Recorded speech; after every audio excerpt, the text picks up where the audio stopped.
Hello guys, I am advocate Dishank from Dishank law academy.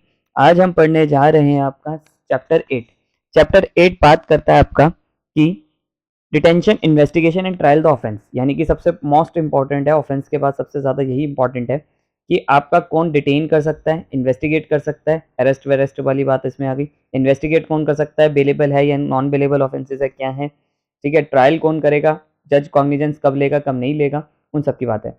तो section 50 बात करता है land holders and other to give information.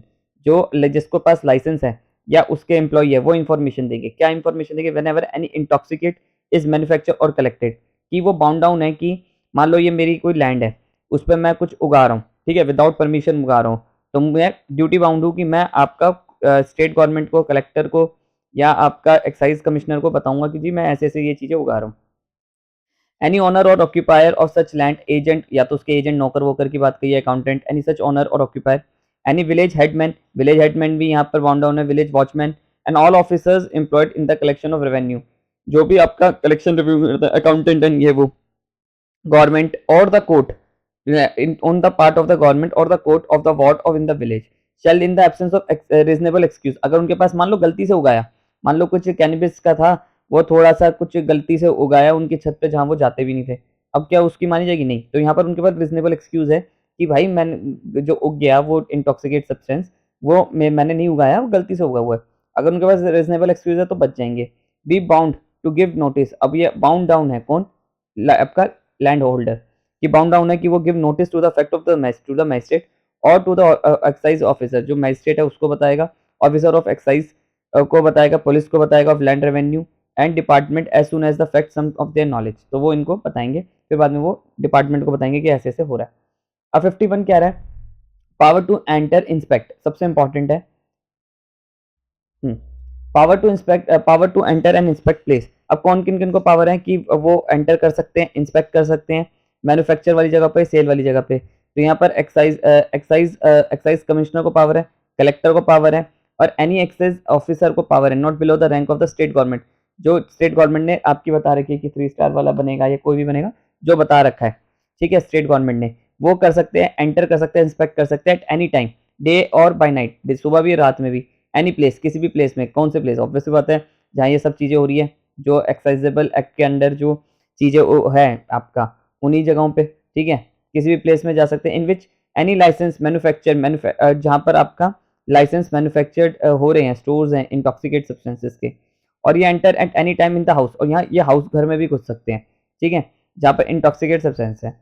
Examine accountant and registered, कोई भी चीज़ को एग्जामिन कर सकते हैं, अकाउंट्स को एग्जामिन कर सकते हैं, रजिस्टर्ड कितना माल आया कितना माल गया एग्जामिन कर सकते हैं, टेस्ट कर सकते हैं, मैन्युफैक्चर कर सकते हैं, वेट में मेजर कर सकते हैं, स्टिल्ट utensils implement apparatus intoxicant substances से सच प्लेस, कौन सी प्लेस, 2 प्लेस जो ए और बी में बताई गई है, किसी का हाउस या आपका कोई फैक्ट्री या ऐसी कोई जगह, ठीक है, सेंट्री हो गई, ब्रिवरी हो गई, वेयर हाउस हो गया, जहाँ पर भी है, ठीक है। अब बात करते हैं 52 की। 52 कह रहा है power of arrest without warrant. अब यहाँ पर क्या है कि अरेस्ट विदाउट वारंट के अरेस्ट क्या होता है, देखो वारंट का मतलब क्या, वारंट का मतलब है जब भी वारंट का मतलब है तो यहाँ पर मैजिस्ट्रेट की, जुडिशियल मैजिस्ट्रेट की परमिशन लगेगी। तो यहाँ पर ये लिखा हुआ है कि मैजिस्ट्रेट के बिना कब कब अरेस्ट कर सकते हैं, कौन कौन अरेस्ट कर सकता है, तो पहले तो ये देख लो, एक्साइज ऑफिसर, ठीक है, any police officer not below the rank जो स्टेट गवर्नमेंट ने बना रखी है, अगर बोल रखा है कि 1 स्टार अरेस्ट कर सकता है तो 1 स्टार, 2 स्टार बोल रखा है तो 2 स्टार अरेस्ट कर सकता है, और single officer of the class of revenue department, जो रेवेन्यू डिपार्टमेंट का है वो भी अरेस्ट कर सकते हैं। द स्टेट गवर्नमेंट में प्रिस्क्राइब, तो यहाँ स्टेट गवर्नमेंट बता देगी कौन अरेस्ट कर सकता है। अब कौन से ऑफेंसेस में ये देखते हैं, तो इसको देखने के लिए आप एक बार पहले ऑफेंसेस का देख लेंगे हम कि कौन से ऑफेंसेस की बात करी गई है। एक मिनट जरा, ये थोड़ा सा मेरे लैपटॉप का यू दबता रहता है, ठीक है। तो यहाँ पर हम लिस्ट देखते हैं, पहले बताया 23 में आपका, एक मिनट,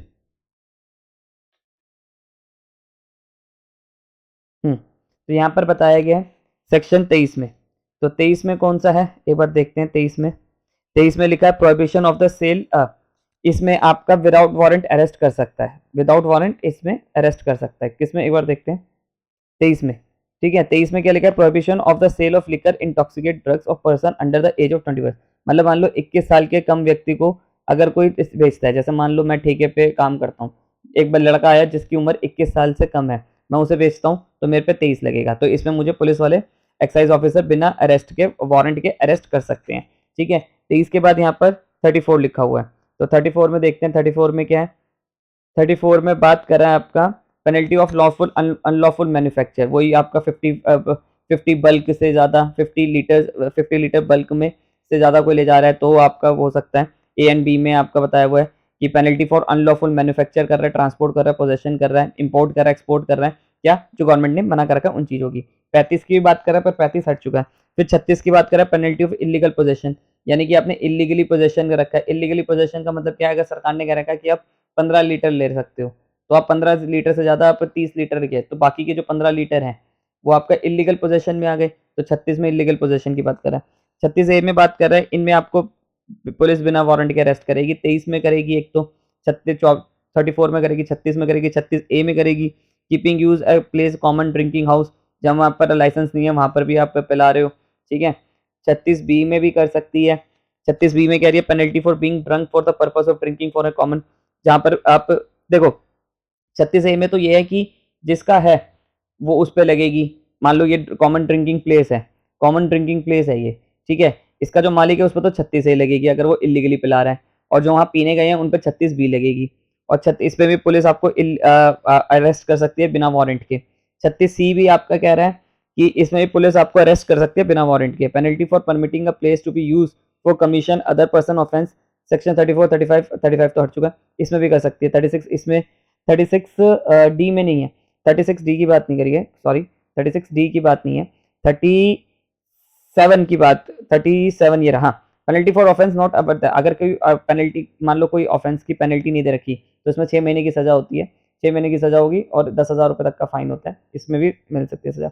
38 ए की बात करी गई है, ठीक है। ये जो मैं आपको सेक्शन बता रहा हूँ इनमें बिना पुलिस आपको अरेस्ट कर सकती है, एक्साइज ऑफिसर आपको अरेस्ट कर सकता है बिना वारंट के, ठीक है। तो अब इसमें बात करी गई है आपका अगला है 38 ए। 38 ए क्या, penalty and license manufacture vendor intoxicate, जो आपके वेंडर्स हैं शॉप्स हैं उनमें भी आपका नॉशियस है ड्रिंक्स हैं वहाँ पर भी कर सकती है। फॉरेन इंग्रेडिएंट आप मिला रहे हो उसमें बिना परमिशन के स्टेट गवर्नमेंट के, ठीक है। 40 सॉरी हाँ नहीं 38 है। 40 penalty for allowing consumption chemist shop जो है उन्हें मना कर रखा है आप ये नहीं बेचोगे तो भी वो चीज़ें बेच रहे हैं। 40 ए की बात करें punishment for obstruction assault and officers, यानी कि अगर आपने कोई पुलिस ऑफिसर को ऑब्स्ट्रक्ट करा है, आपको अरेस्ट करने आ रहा है और आपने भैया और इलीगली उसको साथ कोई बदतमीजी करी, उसको काम नहीं करने दिया, तो उसमें ये वाली चीज आप पे लग जाएगी, ठीक है। तो मतलब ये सारी आपकी ये बताए गए हैं कि कौन कौन से सेक्शंस लग सकते हैं।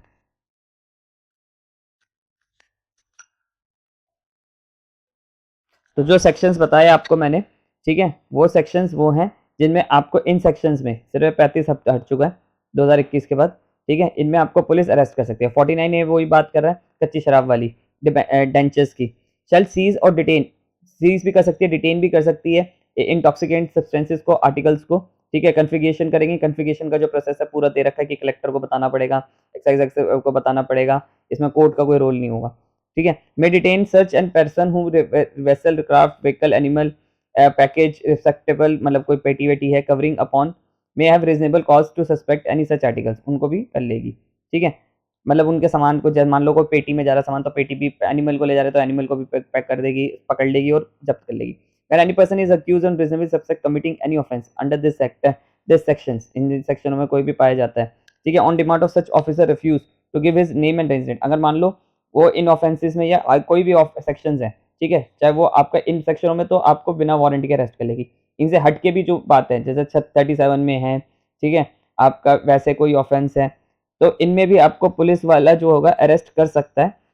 पर अगर जैसे मान लो आपका 37 है, 37 में आपका पुलिस वाला बिना वारंटी के अरेस्ट नहीं कर सकता, बट क्या होता है कि आप उसको नहीं बता रहे, उसको अपना नाम पता नहीं बता रहे, तो पुलिस वाला आपको इसी बात पे 37 में भी अरेस्ट कर सकता है कि भैया तू नाम वाम नहीं बता रहा है या झूठ बता रहा है अपना नाम पता, चल अंदर जेल के अंदर, ठीक है।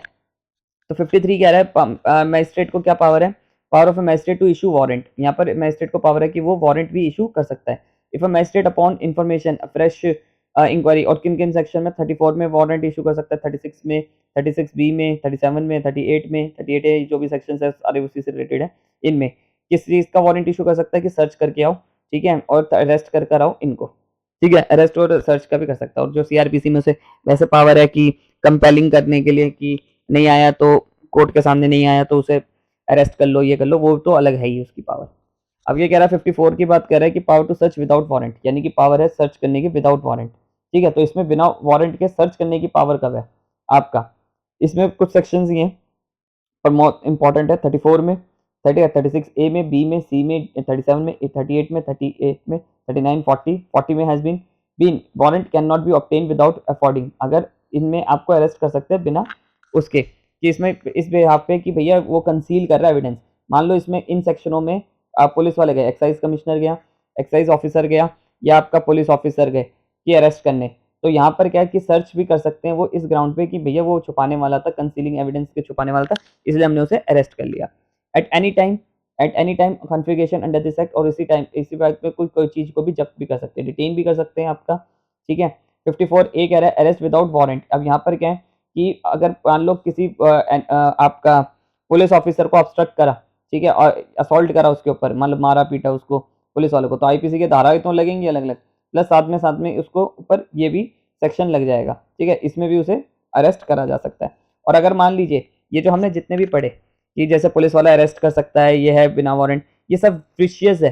फिशियस मतलब यानी कि एमी पुलिस वाला परेशान करने के लिए कर रहा है, फालतू का उसने अरेस्ट है। तो सेक्शन 49 में बताया हुआ है कि उसको पुलिस वाले को क्या सजा मिलेगी। मान लो एक एक्साइज ऑफिसर है, वो आपका फालतू का अरेस्ट करने आया, ठीक है, तो क्या होगा, उस पुलिस वाले के ऊपर कार्रवाई हो जाएगी अगर फालतू का अरेस्ट करा उसने, या भी बिना कोई सर पैर के अरेस्ट करने आया। ठीक है, तो यहाँ पर ये है आपका, तो यहाँ पर यही बताया गया, और इसका जो प्रोवाइडेड एट है वो हट चुका है, ये प्रोवाइडेड एट अब इसमें नहीं है एक्ट में। 55 कह रहा है power of excise officer in matter of investigation. अब एक्साइज ऑफिसर को क्या पावर है इन्वेस्टिगेशन की? Any excise officer not below the rank, जो आपकी स्पेसिफाइड कर रखी है स्टेट गवर्नमेंट ने कि ये करेगा। 34 में, 35 हट चुका है, 36 ए, 38 ए, 39, 40 ए में एक्साइज पावर है कंट्रोल करने की। पुलिस स्टेशन जैसे एक पुलिस स्टेशन ऑफिस इंचार्ज को पावर होंगी, वैसी है जो सीआरपीसी में पावर दे रखी है वही पावर है। अब यहाँ पे बताया provided in such shall be subject restriction and modification कर सकता है। अगर स्टेट गवर्नमेंट चाहे तो उसकी पावर में कुछ भी चेंज या बढ़ा भी सकती है, कम भी कर सकती है। ठीक है, मतलब ये सिंपल सी बात है, जो सीआरपीसी में पुलिस वाले को पावर है वैसी पावर है एक तरह से। 156 में वही बताया गया है कि जैसे वो सबॉर्डिनेट को अपने सीनियर ऑफिसर्स को बताएगा। 156 सीआरपीसी की बताया गया यहाँ पर, उनको बताएगा। ऑफिसर शैल बी डीम, माना जाएगा कि वो एक्साइज ऑफिसर आपका पुलिस ऑफिसर की तरह ही माना जाएगा जब वो अपना काम कर रहा है। Any such officer especially empowered in the behalf state government may without reference of to a magistrate for a reason writing stop further proceeding, writing में stop proceeding भी रुकवा सकता है, report to him, अपनी रिपोर्ट बनवा के investigate की। ठीक है, अब यहाँ पर यही लिखा हुआ है कि रिपोर्ट स्टॉप फर्दर प्रोसीडिंग के लगे लगा सकता है। अब 56 क्या कह रहा है? Report by investigation officer, if an investigation officer excise officer empowered section 55, जिसको पावर है कि इन्वेस्टिगेट करने की, it appear that is a sufficient evidence, एक सफिशिएंट एविडेंस मिल जाता है to justify the prosecution, case चलाने के लिए, तो वो क्या करेगा 190 में आपका मजिस्ट्रेट के पास भेज देगा। और मजिस्ट्रेट जो होगा आपका 190 सीआरपीसी में, और मजिस्ट्रेट जो होगा वो पुलिस रिपोर्ट पे ही आपका लेगा। पुलिस रिपोर्ट मतलब यानी कि चार्जशीट पे ही आपका कॉग्निजेंस लेगा। ठीक है, तो यहाँ लिखा जुडिशियल मजिस्ट्रेट होगा having inquiry to try the case empowered to take cognizance of the offence on police report, तो पुलिस रिपोर्ट पे वो कॉग्निजेंस लेगा। पर यहाँ पर ये क्या है कि जैसे मान लो ये एक्साइज ऑफिसर है, इसे लगता है हाँ यार इस ए नाम के बंदे पे केस बन रहा है, तो 190 में आपका जुडिशियल मजिस्ट्रेट को भेज देगा और पुलिस रिपोर्ट बना के पूरी जैसे चार्जशीट जाती है वैसे बना के भेज देगा। अब 57 की बात करें तो 57 में ये कह रहा है कि आपका रिपोर्ट बाय एक्साइज ऑफिसर। अब रिपोर्ट क्या है? When an officer below not rank और एक नॉट बिलो द रैंक, जो स्टेट गवर्नमेंट ने बता रहा है कि ये कलेक्टर, यहाँ पर कलेक्टर को भी पावर है, make any arrest, seize, search under this section shall be within 24 hours thereafter may will report to all particulars of arrest, seize and search to his immediate officer superior and shall unless bail be accepted under section 59। तो देखो 59 में क्या है? 59 ने बताया security of appearance without warrant, मतलब आप without warrant उसको भी कर सकते हैं। तो सिंपल सी बात है, यहाँ पर ये भी करेगा तो इमीडिएटली अपने सुपीरियर को बताएंगे भैया मैंने ऐसे ऐसे अरेस्ट कर लिया, और सेंड पर्सन अरेस्टेड, और अरेस्टेड पर्सन को, ठीक है, विदाउट वारंट जो अरेस्ट हुआ उसे जुडिशियल मजिस्ट्रेट के पास भेज देंगे ट्रायल के लिए और एडजुडिकेट करने के लिए। अब वो मजिस्ट्रेट है उसे कितने टाइम तक जेल में रखेगा? 60 से लेकर 90 दिन में भी रख सकता है। 60 आपका बाकी केस में, 90 दिन वैसे एमपी एक्साइड एक्ट के तहत, अभी वो भी पढ़ना है हमें। 57 ए बात कर रहा है आपका police to take charge of article seize. अब पुलिस जो होगी वो आपका इन चीज़ों को जब्त कर सकती है जितनी भी है। Any police officer shall take the an excise officer, magistrate और excise officer affix his seal and all samples, तो अपने पास रख लेगी। जैसे मान लो ये पुलिस ने पकड़ा, सामान जब्त करा, तो ये अपने माल खाने में रख लेंगी और पुलिस स्टेशन में रख लेंगी और एक सील लगा देंगे उसके ऊपर, ठीक है, कि ये जब्त माल हो चुका है, जो शराब वराब है या इंटॉक्सिकेट सब्सटेंस। 58 में क्या है आपका arrest search etcetera how to be made. अब कैसे अरेस्ट करा जाएगा उनको, तो सीआरपीसी के जो प्रोविजंस है वही सारे आएंगे, ठीक है, अरेस्ट डिटेंशन के जो प्रोविजंस है वही आपके आएंगे। बट यहाँ पर बता दिया गया 59 में कि search of appearance in case of arrest of without warrant, all offense except 59A punishable under this act shall be bailable। जितने भी आपके होंगे 59 में under this act shall be bailable होंगे within the meaning of CRPC, जो CRPC के हिसाब से बताए गए हैं कि ये bailable है, वही सारे bailable भी होंगे। When a person is arrested under this act otherwise than a warrant by a person or officer, no authority to release arrest person on bail, he shall produce before forwarded to the nearest excise officer, उसे excise officer के पास लेकर जाएंगे, ठीक है, nearest police station में देगा। अगर जिनको मान लो इनकी बात प्राइवेट पर्सन की बात कर रहा है ये, कि अगर कोई प्राइवेट पर्सन ने बिना किसी पर्सन को अरेस्ट कर लिया कि ये शराब बेच रहा है, ये कर रहा है, वो कर रहा है, तो फिर वो एक्साइज ऑफिसर के पास लेके जाएगा प्राइवेट पर्सन, ठीक है, अरेस्टेड पर्सन को, और या तो नियरेस्ट पुलिस स्टेशन लेके जाएगा। मान लो मेरे को पता चला कि ये आदमी जो है XYZ जो है ये आपका कच्ची शराबें बेच रहे हैं या ऐसा कुछ कर रहे हैं, मैंने पकड़ूंगा, या तो एक्साइज ऑफिसर के पास लेके जाऊंगा या आपका पुलिस स्टेशन लेके जाऊंगा नियरेस्ट। हु इज नियरर, जो भी नियर होगा। whenever any person is arrested under this act other than the warrant prepared give bail, उन्हें बेल दे दी जाएगी, and is arrested by produce according with subsection 2 before who has authority to release arrest, जो भी authority भरेगा वो, और इसके जितने भी बेल के प्रोविजंस होंगे वो सीआरपीसी के ही तरह माने जाएंगे। अब 59A क्या कह रहा है, सिर्फ 59A बहुत इंपॉर्टेंट है, वो ये कह रहा है कि no application for anticipatory bail, कोई एंटीसिपेटरी बेल नहीं लगेगी। Shall be entertain by any court, कोई एंटीसिपेटरी बेल एंटरटेन नहीं करेगी, कौन से ऑफेंसेस में, 49A कच्ची शराब वाले से रिलेटेड, ठीक है, डेंचर्स से रिलेटेड जो थे, और 34 में 34 के सब क्लोज 1 और A और B में जो पॉइंट्स रखे वो, ठीक है, या एक्सीडिंग कर रहा है कोई 50 बल्क से, हल्क लिख दें यहाँ पर, बल्क से लीटर से ज्यादा होगी, उन पे भी आपका नहीं एंटीसिपेटरी। तो एंटीसिपेटरी बेल किन किन पे नहीं लगेगी आपका, एक तो 49A में, 34 के में, 34 में के A और B में जिसने ऑफेंस करा, ठीक है, इसमें कोई एंटीसिपेटरी बेल नहीं लगेगी, यानी कि अरेस्ट तो होगा। आपका person accused on offence punishable under section 49A for not being a person holding a license, अगर किसी उसके पास लाइसेंस नहीं है तो 34 या 34 में उसके पास लाइसेंस नहीं है और वो एक्सीड कर रहा है 50 बल्क लीटर्स की बात को, 50 लीटर से ज़्यादा रख रखी है किसी ने, ठीक है, तो यहाँ पर क्या है, shall not be release on bail, उस बंदे को नहीं छोड़ा जाएगा बेल पे, on his own bond bail bond unless the PP has been given opportunity to oppose the application, यहाँ पर पीपी को भी अपॉर्चुनिटी दी जाएगी कि आप अपनी बात को रखें, ठीक है, in case such application is opposed by the public prosecutor unless the court is satisfied that reasonable ground. देखो सिंपल सी बात है, पहले तो कह दिया कि अरेस्ट एंटीसिपेटरी तो चलेगी नहीं, और कह दिया कि कोई भी बेल एप्लीकेशन लगेगी तो बिना पीपी को सुने आपका बेल नहीं दी जाएगी पहले बेल, और फिर कोर्ट को लगता है कि हाँ की है गिल्टी है तो मतलब नहीं से अभी और जेल में रखना तो जेल में रखेंगे, वरना छोड़ना है तो छोड़ भी देंगे। Provide that no court shall order of detention such person in custody during the course of investigation period exceeding 60 days, तो कोई भी ऑफेंस है तो उसे 60 डेज तक उसे कस्टडी में रख सकते हैं, ठीक है, और A और B 34 and quantity of liquor found in 49A on the expiry, और अगर किसी कोई ऑफेंस 34 के फर्स्ट और सेकंड में आया है या 49A के ऑफेंस में आया तो 60 से 90 दिन तक, 60 से 120 दिन तक रख सकते हैं, ठीक है, मतलब यानी कि अगर कोई ऑफेंस है तो उसमें चार्जशीट तक 60 दिन तक, ठीक है, और अगर कोई दूसरा ऑफेंस है तो उसमें 60 दिन और 120 डेज भी हो सकते हैं। As the case may be event of the report of complaint not being filed, accused shall be released on furnishing bail।